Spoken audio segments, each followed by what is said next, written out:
भारतीय सेना के जाबाज जवानों की ओर से नियंत्रण रेखा एलओसी के पार जाकर सर्जिकल स्ट्राइक में आतंकियों को ढेर करने और उनके ठिकानों को नष्ट करने पर अब सियासत शुरू हो गई है।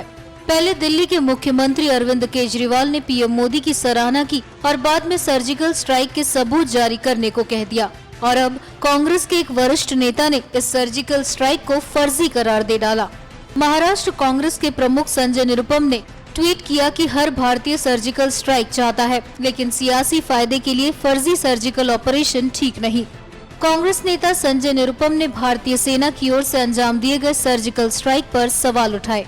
दुनिया के अलग अलग जगहों से इस तरह की बातें आने लगी कि सर्जिकल स्ट्राइक सचमुच हुआ ही नहीं।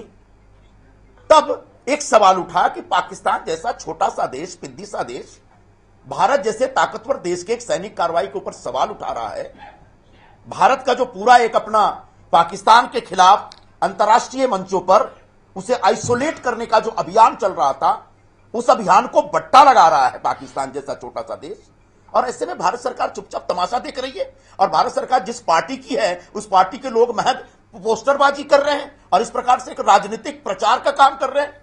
इसलिए आज मैंने इस प्रकार का बयान दिया कि जो भी सर्जिकल स्ट्राइक का दावा सरकार कर रही है वो सही है या गलत है, मुझे नहीं, मेरे हिसाब से तो फेक लग रहा है। और वो तब तक फेक लगेगा जब तक भारत सरकार अपनी तरफ से सबूत नहीं देती कि हां सचमुच इस प्रकार का कोई सैनिक अभियान हुआ था पाकिस्तान के आतंकवादी ठिकानों को नष्ट करने के लिए। संजय निरुपम यही नहीं रुके, सेना पर भी सवाल उठाया और डीजीएमओ के प्रेस कॉन्फ्रेंस को लेकर भी राजनीति की। इससे पहले भी सर्जिकल स्ट्राइक्स हुए थे पीओके में, जो सैनिक जो आतंकवादी ठिकाने हैं उनके, लेकिन कभी डीजीएमओ ने कोई प्रेस कॉन्फ्रेंस नहीं ली थी।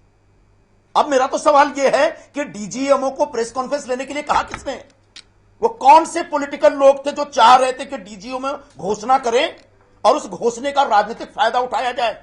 क्योंकि जो उरी में हमला हुआ, उरी में हमला के बाद नरेंद्र मोदी की सरकार एक जबरदस्त दबाव में थी। भारत के लोग चाहते थे, हम सब चाहते थे, हमने सरेआम बोला था कि निश्चित तौर पर भारत सरकार को अपनी तरफ से कार्रवाई करनी चाहिए और पाकिस्तान को मुंहतोड़ जवाब देना चाहिए। और ऐसे में मुंहतोड़ जवाब देने के बाद बावजूद आप सिर्फ एक राजनीतिक फायदा उठाने के हिसाब से आप एक घोषणा करवाते हैं, यह सरासर गलत है। और हमारा बस इतना ही कहना है कि फौज का इस्तेमाल राजनीतिक उद्देश्य से नहीं होना चाहिए, जो कि दुर्भाग्यवश भारतीय जनता पार्टी कर रही है।